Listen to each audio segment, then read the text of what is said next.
Good morning students. நம்ம last கிளாஸில் second டேர்மில் ஃபஸ்ட் லெசன் ஹிஸ்ட்ரியில் ஃபஸ்ட் லெசனில் எதை பற்றி பார்த்தோம் அப்படின்னா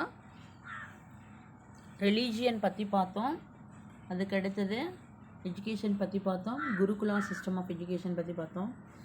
அதுக்கு அடுத்தது ஏஜ் பேஸ்டு ஆஷ்ரமாஸ் பார்த்தோம். ஓகே, இன்றைக்கி நம்ம என்ன பார்க்க போகிறோம் அப்படின்னா contemporary culture in south India and Tamil Nadu. தென்னிந்தியாவிலையும் தமிழ்நாட்டிலையும் நிலவிய பண்பாடுகள் கல்ச்சர் குறித்து நாம் இப்போ பார்க்கலாம். The early Vedic culture in northern India coincided with Chalcolithic cultures that prevailed in other parts of the subcontinent. அதாவது வட இந்தியாவில் தொடக்ககால வேத பண்பாடு பார்த்தோம் அப்படின்னா இந்திய துணைக்கண்டத்தினுடைய ஏனைய பகுதிகளில் நிலவிய செம்புக்கால பண்பாடு, சால்கோலித்திக் கல்ச்சர்னால் செம்புக்கால பண்பாட்டோட ஒத்து போகிறது அப்படின்னு சொல்லிட்டு குறிப்பிட்டிருக்காங்க. சின்ஸ் பீப்புள் யூஸ்டு காப்பர், ஏன் அப்படின்னா அந்த டைமில் மக்கள் காப்பரை யூஸ் பண்ணாங்க. சால்கோ அப்படிங்கிறது காப்பர்னு அர்த்தம், செம்பு. அதுக்கப்புறம் and stone, lithic. It was called chalcolithic period. அதாவது செம்பு அப்படிங்கிறது சால்கோ அப்படின்னு அர்த்தம், கல் அப்படிங்கிறது லித்திக்னு அர்த்தம். இது ரெண்டையும் ஒரே காலகட்டத்தில் பயன்படுத்துறதுனால இந்த பீரியடுக்கு பேர் செம்பு காலகட்டம் அப்படின்னு சொல்லிட்டு அழைக்கிறாங்க.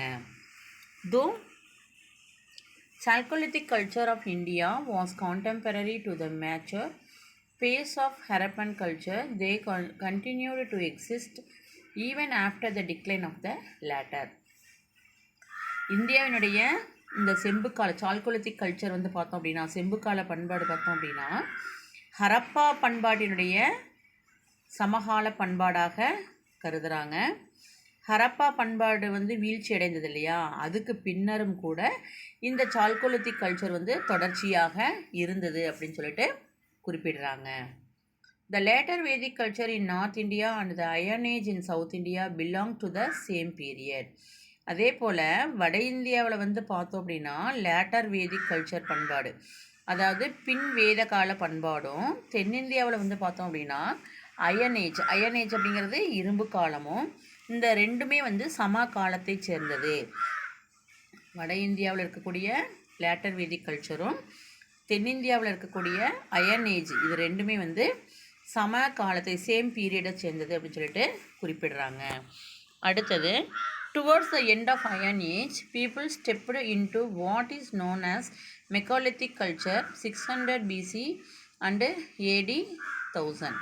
அதாவது வட இந்திய பண்டைய தமிழகம் பார்த்தோம் அப்படின்னா வட இந்தியாவிலையும் தென்னிந்தியா, அதுக்கப்புறம் வட இந்தியாவில் பார்த்தோம் அப்படின்னா பின்வேத கால பண்பாடும், அதாவது வட இந்தியாவில் பின்வேத கால பண்பாடும் தென்னிந்தியாவில் இந்த இரும்பு காலமும் சம காலத்தை சார்ந்தது அப்படின்னு சொன்னோம் இல்லையா. அந்த இரும்பு காலத்தினுடைய முடிவில் பார்த்தோம் அப்படின்னா மக்கள் மெக்காலித்திக் கல்ச்சர் அப்படின்னா என்னென்னா பெருங்கற்கால பண்பாடு அப்படின்னு அர்த்தம். அந்த இரும்பு காலத்தினுடைய முடிவில் மக்கள் பெருங்கற்கால பண்பாட்டினுள்ள கிமு 600 கிபி 100 வரைக்கும் இருந்திருக்காங்க அப்படின்னு சொல்லிட்டு குறிப்பிடுறாங்க. Megalithic period in ancient Tamilakam synchronised with the pre Sangam period. இந்த மெக்காலித்திக் பீரியட் அப்படிங்கிறது பெருங்கற்காலம் அப்படின்னு அர்த்தம். Megalithic period in ancient Tamilakam அப்படின்னா பண்டைய தமிழகத்தினுடைய பெருங்கற்காலம் அப்படிங்கிறது எதோட தொடர்புடையது, எதுக்கு முந்தைய காலத்தோடு ஒத்து போகிறது அப்படின்னு சொல்கிறாங்க அப்படின்னா ப்ரீ சங்கம் பீரியட், அதாவது சங்க காலத்துக்கு முன்னாடி இருக்கக்கூடிய அந்த பீரியடோட ஒத்து போகுது மெக்காலித்திக் பீரியட் அப்படின்னு சொல்லிட்டு குறிப்பிட்டிருக்காங்க. The black and red ware pottery became the characteristics of the megalithic period. இந்த பெருங்கற்காலத்தினுடைய ஒரு பாட்டாக இருக்கிறது எது அப்படின்னா அந்த black and red ware pottery தான். அதாவது கருப்பு நிறத்துலையும் சிவப்பு நிறத்துலையும் செய்யப்பட்ட அந்த மட்பாண்டங்கள் பெருங்கற்காலத்தினுடைய ஒரு பாட்டாக இருக்குது. அடுத்தது நம்ம பார்க்க போகிறது மெக்காலித்திக் ஆர் அயன் ஏஜ் இன் தமிழ்நாடு. அதாவது தமிழ்நாட்டில் வந்து பெருங்கற்காலத்தை பற்றியும் இரும்பு காலை பற்றியும் பார்க்கலாம். The term megalithic is derived from Greek. அதாவது இந்த மெக்காலித்திக் பெருங்கற்காலம் அப்படிங்கிறதுக்கு ஆங்கிலத்தில் வந்து மெக்காலித்திக் ஏஜ் அப்படின்னு பேர். அந்த மெக்காலித்திக் அப்படிங்கிற வேர்டு வந்து எதுலேருந்து பெறப்பட்டது அப்படின்னா கிரேக்க வார்த்தையிலேருந்து பெறப்பட்டது. Megas means great and lithos means stone. Megas அப்படின்னா பெரிய அப்படின்னு அர்த்தம், லித்தோஸ் அப்படின்னா கல் அப்படின்னு அர்த்தம். அதனால் அதை பெருங்கற்காலம் அப்படின்னு சொல்லிட்டு குறிப்பிடுறாங்க. Using big stone slabs built upon the places of burial is known as megalithic. அதாவது இறந்தவர்களை வந்து புதைப்பதற்காக அந்த இடங்களில் வந்து கற்பலகைகளை கொண்டு, அதாவது உள்ள கீழே வந்து மண்ணை தோண்டி புதைச்சிட்டு அது மேலே வந்து கற்பலகைகளை கொண்டு மூடியிருக்காங்க. அதாவது பெரிய பெரிய ஸ்டோனை வச்சு மூடியிருக்கிறாங்க. ஸ்டோன் ஸ்லாப் வச்சு மூடினதுனால அந்த பீரியடுக்கு அதுக்கு பேர் என்ன அப்படின்னா மெகாலித்திக் அப்படின்னு பேர் வந்தது. மெகாலித்திக் அப்படின்னா பெருங்கற்காலம். அந்த பெரிய பெரிய கல்லை வச்சு இறந்தவர்களை புதைத்த இடங்களை வந்து மூடப்பட்டதுனால அந்த காலத்தை வந்து மெகாலித்திக் ஏஜ் அப்படின்னு சொல்லிட்டு குறிப்பிடுறாங்க. Some of the megalithic or Iron Age archaeological sites in Tamil Nadu. தமிழகத்தில் இருக்கக்கூடிய பெருங்கற்காலம் மற்றும் இரும்பு கால தொல்லியல் ஆய்விடங்கள் வந்து சிலது கொடுத்துருக்காங்க. அதில் நம்ம வந்து ஃபஸ்ட்டு பார்க்க போகிறது எதை பற்றி, எந்த ஊரை பற்றி பார்க்குறோம் அப்படின்னா ஆதிச்சநல்லூர், தூத்துக்குடி டிஸ்ட்ரிக்டில் இருக்கக்கூடிய ஆதிச்சநல்லூர் அப்படிங்கிற பிளேஸில் வந்து அகழ்வாராய்வு வந்து செஞ்சுருக்காங்க. அதை பற்றி நம்ம இப்போ பார்க்கலாம். Among the artifacts the unearthed were urns, pottery of various kinds of redware, blackware, iron implements, daggers, swords, spears and arrows, some stone beads and a few gold ornaments. இப்போ இந்த ஆதிச்சநல்லூர் தூத்துக்குடி டிஸ்ட்ரிக்டில் இருக்கு இல்லையா, அங்கே வந்து தொல்லியல் ஆய்வாளர்கள்லாம் வந்து அகழாய்வு செஞ்சுருக்காங்க. அங்கே வந்து என்னென்ன வந்து கிடச்சிருக்கு அப்படின்னு சொல்லி பார்க்கலாம் அப்படின்னா, இங்கே மேற்கொள்ளப்பட்ட ஆய்வில் வந்து பார்த்தோம் அப்படின்னா முதுமக்கள் தாலி வந்து கண்டுபிடிச்சிருக்காங்க. முதுமக்கள் தாலி அப்படிங்கிறது என்ன அப்படின்னா ஒரு பெரிய பானை இருக்கும். இப்போல்லாம் வந்து இப்போ இறந்தவர்களை என்ன பண்ணுவாங்கன்னா புதைப்பாங்க அல்லது எரிப்பாங்க. ஆனால் அந்த காலத்தில் வந்து இறந்தவர்களை வந்து ஒரு பெரிய பானைக்குள்ளே வச்சு அவங்க என்னென்ன யூஸ் பண்ணாங்களோ அந்த திங்ஸ் எல்லாம் வந்து அதுக்குள்ளே வச்சு மேலே வந்து ஒரு மூடி போட்டு ஒரு பெரிய குழி மாதிரி தோண்டி அதுக்குள்ளே வந்து அந்த பானையை வச்சு புதைச்சிருவாங்க. அதை தான் வந்து முதுமக்கள் தாலி அப்படின்னு சொல்லிட்டு சொல்லுவாங்க.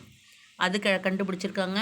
அதுக்கப்புறம் பாட்ரி ஆஃப் வேரியஸ் கைண்ட்ஸ், அதாவது பல வகைப்பட்ட மட்பாண்டங்கள் வந்து கண்டுபிடிச்சிருக்காங்க. அந்த மட்பாண்டங்கள் வந்து பார்த்தோம் அப்படின்னா ரெட்வேர் அண்டு பிளாக்வேர், அதாவது சிவப்பு மற்றும் கருப்பு நிறத்தில் செய்யப்பட்ட அந்த மட்பாண்டங்களை வந்து கண்டுபிடிச்சிருக்காங்க.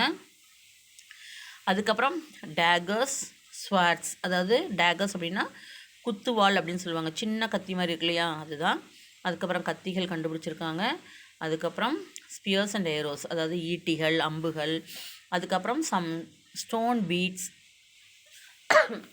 கல்லால் செய்யப்பட்ட மணிகள். அதுக்கப்புறம் தங்கத்தினால் செய்யப்பட்ட ஆபரணங்கள். இதெல்லாம் ஆதிச்சநல்லூரில் கண்டுபிடிச்சிருக்காங்க. Bronze objects representing domestic animals and wild animals like tiger, antelope and elephant have been unearthed. அது மட்டும் இல்லாமல் வீட்டு விலங்குகள், இப்போ நம்மலாம் வந்து மரத்தினால் ஆன பொம்மைகள்லாம் வச்சுருக்கோம். அதுபோல் செம்பில் ஆன பொம்மைகள் வச்சுருக்கோம். இது மாதிரி நிறைய நம்ம பிளாஸ்டிக் பொம்மைகள் வச்சுருக்கோம். அது மாதிரி அவங்க என்னென்ன அந்த உருவங்கள்லாம் பயன்படுத்துனாங்க, அந்த பொம்மைகள்லாம் என்னென்ன பயன்படுத்துனாங்க அப்படின்னா வீட்டு விலங்குகள், இப்போ ஆடு, மாடு, நாய், பூனை, இது மாதிரிலாம் இருக்கு இல்லையா, ஹார்ஸு, இது மாதிரி இருக்கக்கூடிய வீட்டு விலங்குகளாக இருந்தாலும் சரி. அதுக்கப்புறம் வைல்ட் அனிமல்ஸ்னால் காட்டில் இருக்கக்கூடிய விலங்குகள் என்ன, புலி, யானை, மான், கரடி, இது மாதிரி இருக்கக்கூடிய உருவங்கள். இது எல்லாத்தையுமே வந்து என்ன பண்ணியிருக்காங்க அப்படின்னா வெண்கலத்தால் ஆன உருவங்கள் இது மாதிரிலாம் வந்து அவங்க யூஸ் பண்ணியிருக்காங்க. அதெல்லாம் வந்து அகழ்வாய்வு செய்யும் பொழுது இந்த பொருட்கள்லாம் கண்டுபிடிச்சிருக்காங்க. எங்கே கண்டுபிடிச்சிருக்காங்க அப்படின்னா ஆதிச்சநல்லூர் அப்படிங்கிற இடத்துல. அது எங்கே இருக்குது அப்படின்னா தூத்துக்குடி டிஸ்ட்ரிக்டில் இருக்குது. அடுத்தது the people were skilful in making பாட்ரி and in working stone and wood. அது மட்டும் இல்லாமல் வேறு என்னென்னலாம் செஞ்சுருக்காங்க, என்னென்ன பயன்படுத்தியிருக்காங்க அப்படின்னா மட்பாண்டங்கள்லாம் கண்டுபிடிச்சிருக்காங்க இல்லையா. அப்போ அவங்க மட்பாண்டம் தொழிலை வந்து நல்லா பழகியிருக்காங்க அப்படின்னு நம்ம தெரிஞ்சுக்கிறோம். மட்பாண்டங்கள் செய்கிறது, அதுக்கப்புறம் கல் மற்றும் மரங்களை பயன்படுத்தி பொருட்கள் செய்கிறது, இது மாதிரி இந்த டொமஸ்டிக் அனிமல்ஸ், வைல்டு அனிமல்ஸ் இதெல்லாம் வந்து உருவங்கள்லாம் கண்டுபிடிச்சிருக்காங்க இல்லையா. அப்போ அந்த தொழிலும் செஞ்சுருக்காங்க. மட்பாண்டங்கள் வந்து பிளாக்வேர், ரெட்வேர் பாட்ரிஸ்லாம் வந்து கிடச்சிருக்கு இல்லையா. அதை வச்சு பார்க்கும் பொழுது மட்பாண்டங்கள் செய்யவும் அவங்களுக்கு தெரிஞ்சிருக்கு அப்படிங்கிறத பற்றி நாம் தெரிஞ்சுக்கிறோம். ஓகே, இன்றைக்கி கிளாஸ் வந்து முடிஞ்சுது. இன்றைக்கி கிளாஸில் வந்து நம்ம எதை பற்றியெல்லாம் பார்த்தோம் அப்படின்னா contemporary culture in south India and Tamil Nadu அதை பார்த்தோம். அதுக்கப்புறம் மெகாலித்திக் அண்டு அயர்ன் ஏஜ் இன் தமிழ்நாடு பார்த்தோம். மெகாலித்திக் அப்படிங்கிற வேர்டு எதுலேருந்து பிறந்திருக்கு அப்படின்னு சொல்லி பார்த்தோம். அதுக்கப்புறம் some of megalithic and iron age archaeological sites in தமிழ்நாட்டில் ஆதிச்சநல்லூர் தூத்துக்குடி டிஸ்ட்ரிக்டில் இருக்கக்கூடிய ஆதிச்சநல்லூரில் என்னென்னலாம் கண்டுபிடிச்சிருக்காங்க, பழங்கால மக்கள் பயன்படுத்திய பொருட்கள் என்னென்ன கண்டுபிடிச்சிருக்காங்க அப்படின்னு சொல்லிட்டு இன்றைக்கி கிளாஸில் பார்த்தோம். மீதி